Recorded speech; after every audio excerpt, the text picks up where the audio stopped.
అణ్వాయుధాల వినియోగానికి అనుమతించే నిబంధనలను సరళతరం చేసి అగ్రరాజ్యానికి పరోక్ష హెచ్చరికలు పంపిన రష్యా ఇప్పుడు నేరుగా అమెరికా దౌత్య కార్యాలయాలపై దాడులకు సిద్ధమైనట్లు తెలుస్తోంది. ఈ నేపథ్యంలో ఉక్రెయిన్లోని తమ రాయబార కార్యాలయాన్ని అమెరికా తాత్కాలికంగా మూసివేసింది. తమ ఎంబసీపై రష్యా దాడులు చేసే అవకాశం ఉందని తమకు సమాచారం వచ్చిందని అందుకే మూసివేసినట్లు అగ్రరాజ్యం తెలిపింది. మరోవైపు ఉక్రెయిన్కు భారీగా ఆయుధాలను తరలిస్తున్న అమెరికా తాజాగా యాంటీ పర్సనల్ మైన్స్ను ఇవ్వాలని నిర్ణయించింది.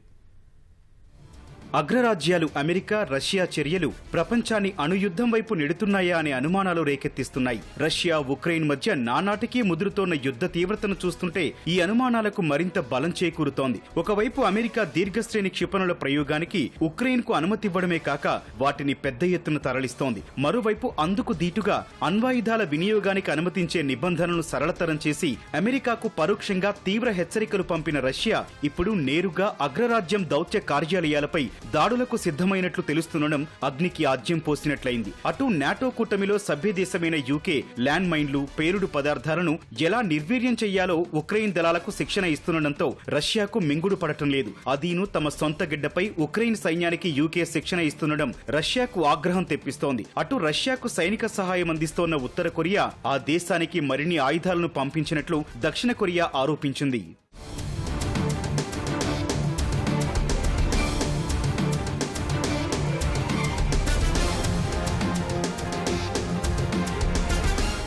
రష్యా తమ కార్యాలయాలపై దాడులు చేసే అవకాశం ఉండడంతో అగ్రరాజ్యం అమెరికా అప్రమత్తమైంది. ముందు జాగ్రత్తగా ఉక్రెయిన్ రాజధాని కీవ్లో తమ రాయబార కార్యాలయాన్ని అమెరికా తాత్కాలికంగా మూసివేసింది. కీవ్లోని తమ ఎంబసీపై రష్యా భారీ వైమానిక దాడులకు పాల్పడే అవకాశం ఉందని తమకు సమాచారం వచ్చిందని అమెరికా వెల్లడించింది. ఈ నేపథ్యంలో ముందు జాగ్రత్తగా తమ ఎంబసీని మూసివేయాలని నిర్ణయం తీసుకున్నట్లు తెలిపింది. తమ కార్యాలయంపై దాడి జరగబోతోందని తమకు ఖచ్చితమైన సమాచారం అందిందని వెల్లడించింది. రాయబార కార్యాలయంలో పనిచేసే ఉద్యోగులు సురక్షిత ప్రాంతాలకు వెళ్లాలని సూచించింది. ఎయిర్ అలర్టులు ప్రకటించగానే కీవ్లోని అమెరికా పౌరులు షెల్టర్లలోకి వెళ్లిపోవాలని కోరింది.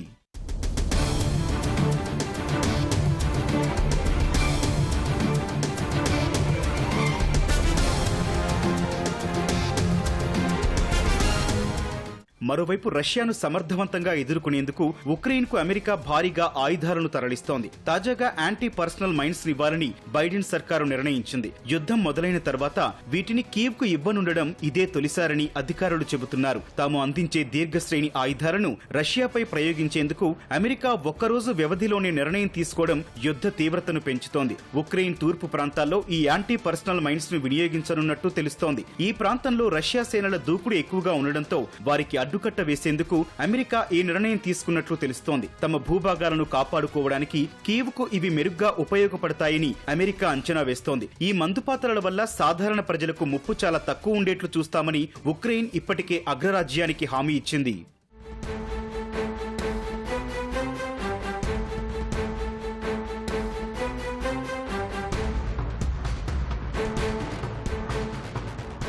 ఇప్పటికే అమెరికా భారీ ఎత్తున యాంటీ ట్యాంక్ మైన్స్ ను ఉక్రెయిన్ కు అందజేసింది. వీటిని రష్యా యుద్ధ ట్యాంకులు, సాయుధ కవచ వాహనాలను ధ్వంసం చేయడానికి వినియోగించారు. కానీ మానవ హక్కుల సంఘాల నుంచి వచ్చే విమర్శలకు భయపడి యాంటీ పర్సనల్ మైన్స్ మాత్రం ఇవ్వలేదు. యుద్ధం ముగిసిన తర్వాత కూడా వీటిని భూమిలో నుంచి తొలగించకపోతే వేల సంఖ్యలో ప్రజలు చనిపోవడమో, అవయవాలు కోల్పోవడమో జరుగుతుంది. ఇలాంటి సమస్య లేకుండా వాటంతటవే నిర్వీర్యం అయ్యేలా టైం సెట్ చేసుకునేలా ఈ మైన్స్ ను తయారు చేసినట్లు అమెరికా ప్రభుత్వ వర్గాలు చెబుతున్నాయి. వీటిలో బ్యాటరీ ఆధారంగా 4 గంటల నుంచి 2 వారాల వరకు మాత్రమే ఇవి యాక్టివ్ గా ఉంటాయని పేర్కొంది. ఆ తర్వాత బ్యాటరీ జీవితకాలం ముగియడంతో వాటంతటవే నిర్వీర్యమైపోతాయని వెల్లడించింది.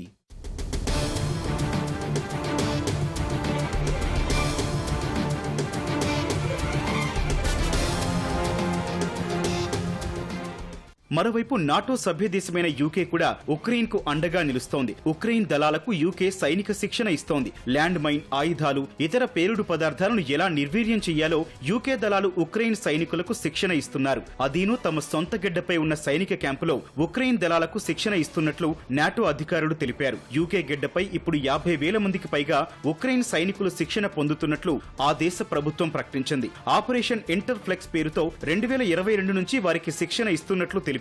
దీనికి 12 ఇతర దేశాలు మద్దతిస్తున్నట్లు వెల్లడించింది. యుద్ధం మొదలైనప్పటి నుంచి ఉక్రెయిన్లో 2 మిలియన్ల మందు పాత్రలను రష్యా పెట్టి ఉండొచ్చని హాలో ట్రస్ట్ అనే ఓ ఎన్జీఓ అంచనా వేసింది.